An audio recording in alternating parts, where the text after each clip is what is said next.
only work for 2 hours from the beach. Yeah. God, that's terrible. Should we give us a clap? Cool, awesome. All everywhere. Jeph, man, thank you so much for taking the time to chat. Yeah, of course. So here we are. I think we're at the tail end of the tour now, right? You've done the bulk of the dates. Actually, it's the midpoint. Awesome, yeah, cool. Right in the center. Right in the center. So how's it all been so far? Oh, it's been great. We love Australia. We've had such a good tour. I mean, Perth shows were great. Melbourne shows were great. We're really excited for Sydney, because it's been a while. And it's kind of, now it's a hometown for Bert. Sure. You know what I mean? Just down the road almost. Totally. Yeah. Tell us about what you've seen from the crowds. It'd be kind of interesting to know, of course, you're revisiting your first 2 albums. But of course, you're going to have the fans, kind of like myself, that kind of cut their teeth on those albums. But then there's a lot of kids that would have only recently discovered the use in the past couple of years. And so what kind of crowds are you seeing? Is it older fans, new fans, or a good mix? It's a pretty solid mix. And actually, I could even say that for everywhere. It's a pretty solid mix. I was just talking to some fans that came here with their 2 daughters 10 years ago. And then they came to this show without their daughters because they weren't a fan then. Yeah. And then they went to the show and they got really excited and they fell in love with us. And then they got excited and started buying records. And now they're coming to see us on their own without their kids. You know what I mean? So, but I've heard stuff like that before. Our fan groups, at least in America, I've noticed the crowds a lot. It's super diverse. I've seen really I've seen really, really young kids come to the shows. Yeah. That their parents brought them, or they just became a fan because they heard us. You know what I mean? Sure. Randomly, however that is. And then I've seen the same thing, the opposite of what I just told you. The adults. The real shows. Yeah.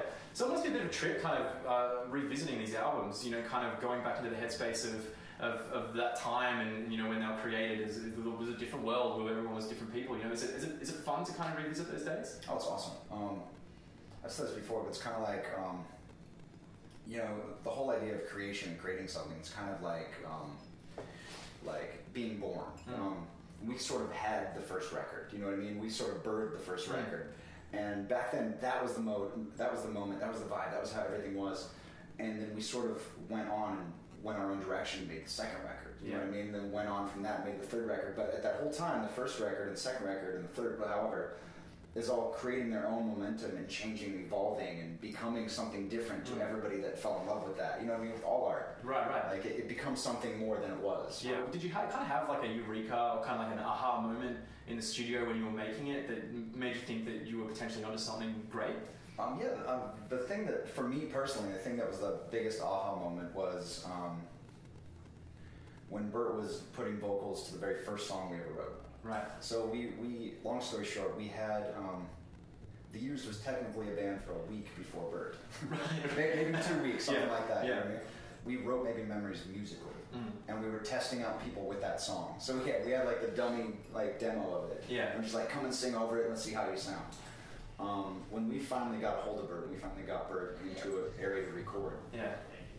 He was just laying down the vocals as they were perfectly, and it was kind of like that moment of like you just said, everything we were excited about and everything we're hoping for, he was doing it. Wow. It was incredible, and since then it's been the same thing.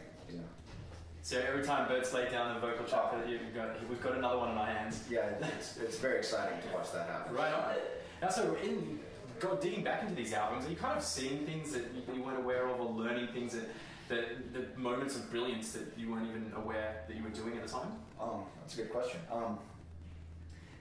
I think with anything like that, with any kind of art, with any kind of just progression of creativity, I guess, it's hard to step back. You know what I mean? Like it's a constant look at this and look at all the flaws, because the flaws are what's going to stand out. You know what I mean? And so actually stepping back and seeing it for what it is, I think this tour really has been the first time that I've actually got to do that. Right. You know what I mean? To step back, because these songs, some of them we haven't played in who knows how long. Like the first record, before we recorded the first record, actually recorded it with Feldman, we just had a demo that we had, and we were touring with that demo and playing those songs.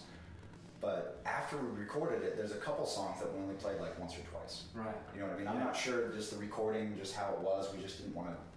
I mean, there's reasons, I'm sure I can't remember right now. Yeah, logical reasons, I'm sure. Logical reasons. Yes, and then the second record came out, and same thing, there's some songs we just didn't play because we didn't get that long to set. We get 45 minutes, we have 2 records now, and we're still trying, you know what I mean? Or sometimes we've got an hour, but still, two records, it's kind of hard to put the entire thing in there. So some songs just got lost to time, really, that way. And being able to go revisit those songs and you know, relearn those songs really in a different way and be able to play them now with Dan and Justin too, which is you know, two people that didn't play those originally, and it's really exciting. They've actually taken on a whole new life and a whole new meaning for all of us. It's really cool for us. Cool. And so I've got to ask, you know, so many things that you do in your past, you kind of look on and you cringe. Do you have any moments when you kind of listen back to these albums and you just kind of like, oh yeah, oh really? 100%. But there's nothing I would change. You know? Right. It's that thing like I don't want certain things to be a certain way, and I would be so excited if they weren't that way. But since they are, it's like it's kind of fucked up to say like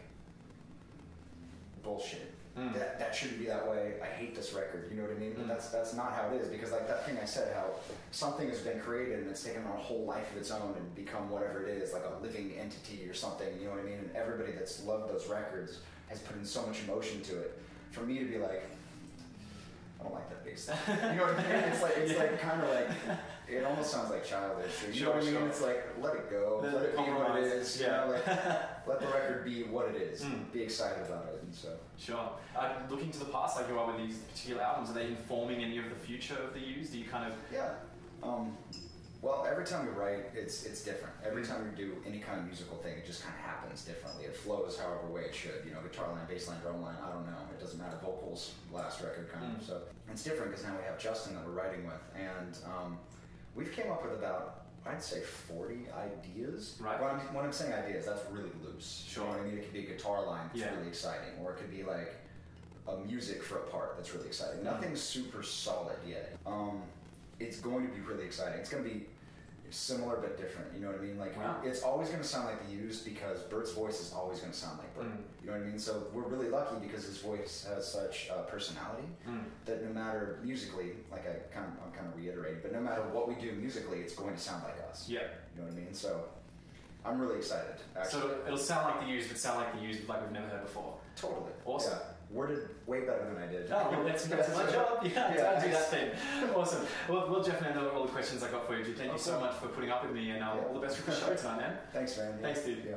Awesome. Beautiful. Cool. Yeah, very exciting. Thanks, that was dude. awesome. Yeah. No, thank you so much. You guys are awesome, dude. Yeah, that was of course. yeah.